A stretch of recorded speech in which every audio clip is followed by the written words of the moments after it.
I just watched Society of the Snow on Netflix.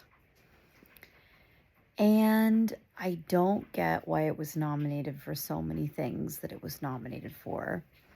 I thought it was a little long. I thought it was too long. I thought it could have easily been an hour and a half shorter than when it was. It was 2.5 hours long. I think it could have been an hour and a half, to be honest.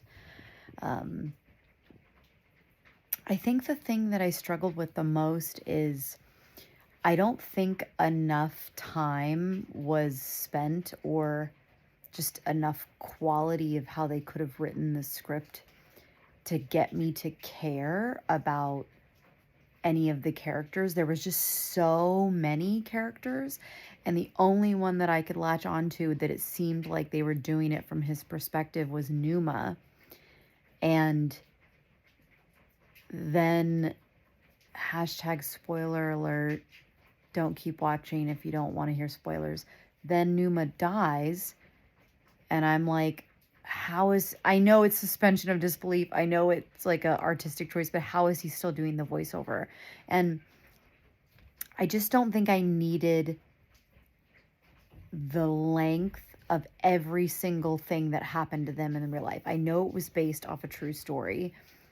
Super inspiring true story. Like, obviously, if I had lived through something like that, I'd much rather just read the book or read a memoir of someone going over those things. Like, I don't need to watch a 2.5 hour long movie recapping like an article I could have looked up of what exactly happened. And because film is visual storytelling, so it's not just about completely recreating the story. It's what are you going to show me visually that's going to really make me feel something?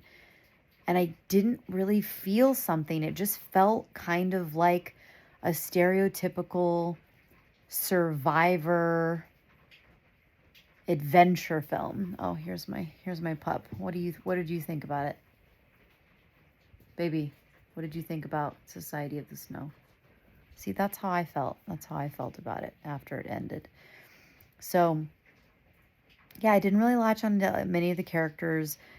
It was difficult to watch. Obviously, I was rooting for them. I don't want to sound like a jerk. Obviously, this was a true story. I want to like honor the people who really went through it, who actually died.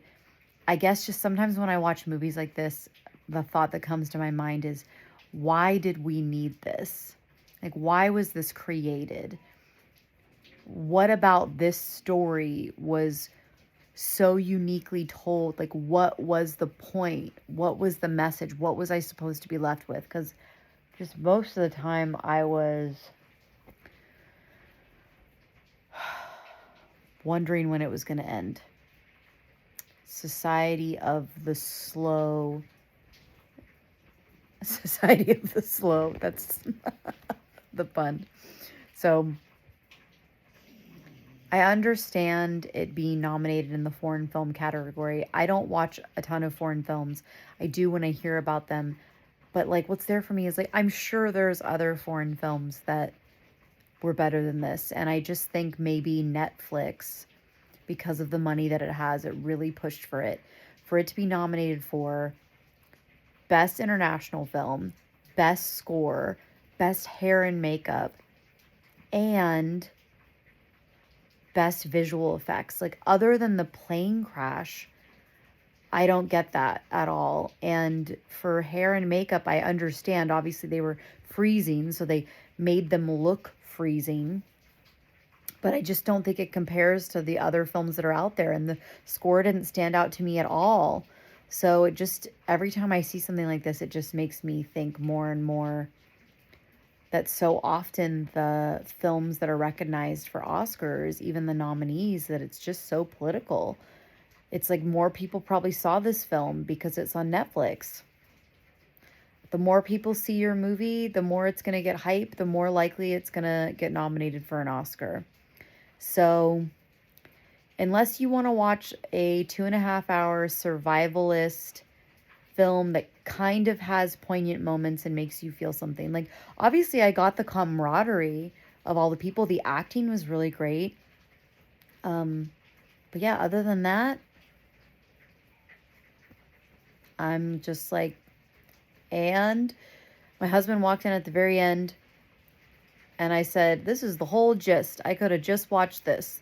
The last 15 to 30 minutes of them recapping with the voiceover and showing them get rescued and all of that. It's just, I don't know.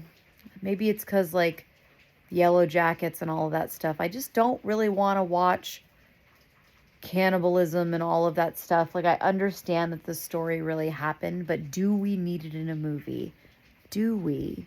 Do we need it in a movie? Like, what was it about this film being made that so desperately needed to be made? Like, was someone's passion project? I just don't get it. But, to each their own.